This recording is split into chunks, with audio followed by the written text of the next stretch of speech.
This next one is from Dog, D-A-W-G. Looking back. Wait a minute.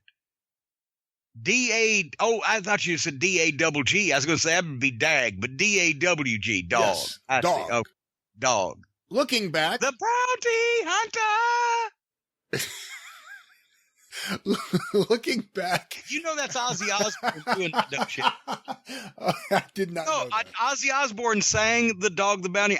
I'm the dog, the big bad dog, the bounty hunter. It sounds like an old fucking Black Sabbath goddamn shriek. I never really watched that show. I wasn't. Well, oh, you should, because he's got that good.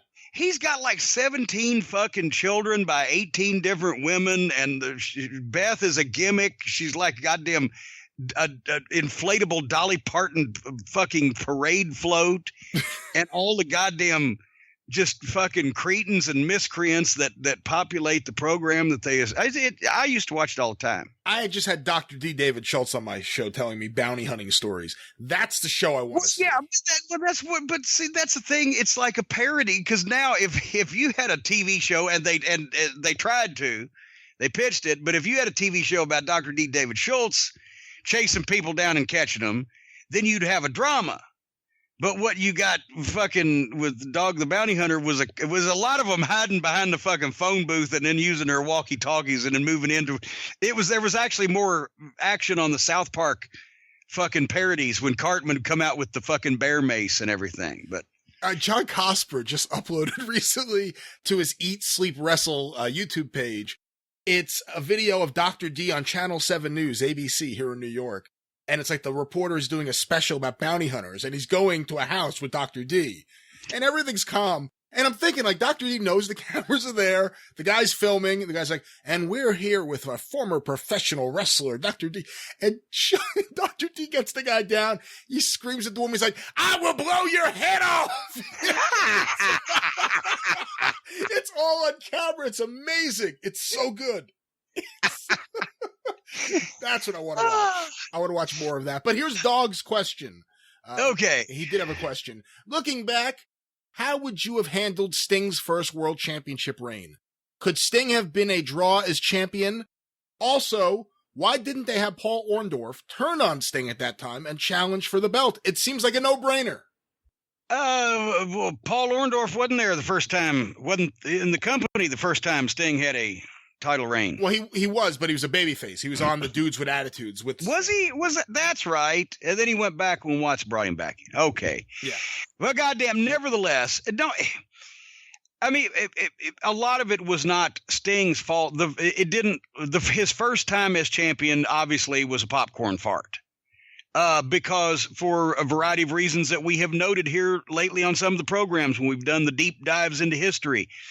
The company was self-destructing because of Herd's leadership and Turner Broadcasting's ownership. It was not drawing anywhere. It compounded the issue. It was peaked for Sting to win from Flair at Wrestle War in 90. But that's when he blew his knee on the cage at the Clash of Champions 2 weeks beforehand. So they had to switch Luger and put him in the spot. And Luger did a great job with that too on the sperm of the moment, but it buried Lex because they didn't put the belt on him because they wanted to put the belt on Sting. Flair wanted to put the belt on Sting. He had promised it to him. But then by the time that Sting got it, there'd been another 6 months of goddamn lousy WCW, right? However long it the was. Black Scorpion, yeah. Oh my God, it was another year or whatever the fuck until he finally got it. And then Herd had been fighting with Flair and the whole thing had fallen apart. So it wasn't like anybody was going to be any better than Sting was at that point in that spot because the company, the infrastructure had failed him. However, what they noticed from the time that I was on the booking committee fall of 89 until the end of 90 when we left and I, was not there personally to witness it. Herd thought that Sting and Lex Luger were the future of the company, which they probably were, and they ended up being a good part of it. But he kept trying to move Flair out, not understanding that Lex was he'd only been in the business at that point in 94 years, right? Sting had been 4.5 from scratch. Neither had ever been fans. So you're looking at guys that now people remember. Lex Luger and Sting in WCW in 1990 were in the main events. They had not been in the business as long as a lot of the guys in NXT at this point, right? So when they had Sting work with Flair, it drew. And you could see the gate receipts, you could see the ratings. When they had Sting or Flair work with Luger, it drew. You could see the gate receipts and the ratings. When they had Sting work with Luger, because they tried to smash it through too quick, tried to get rid of Flair, etc. Flair was the straw that stirred the drink. Flair versus Sting drew. Flair versus Luger drew. Luger versus Sting flopped. There was no leader. There was no emotional center. There was nobody that could engender. Sting was incredibly popular. The more they put him over, kind of less that it worked there at the start because of the company falling apart. He was hugely over after the Clash in '88. But there was no heel to that equation that could really piss people off to where that the other guy was going to be massively over.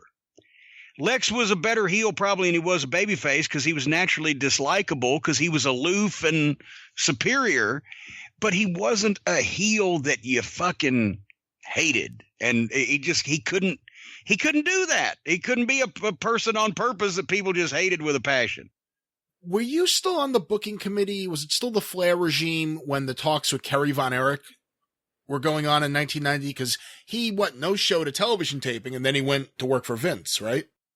Yes, as a matter of fact, I remember. I don't think that I was still. I think it was right after that, wasn't it? But I wasn't in on exactly what the fuck was going on otherwise than I remember seeing the format where his name was on it, but he was never there. That's basically, and then I remember reading a story afterwards, but I think I was gone at that point.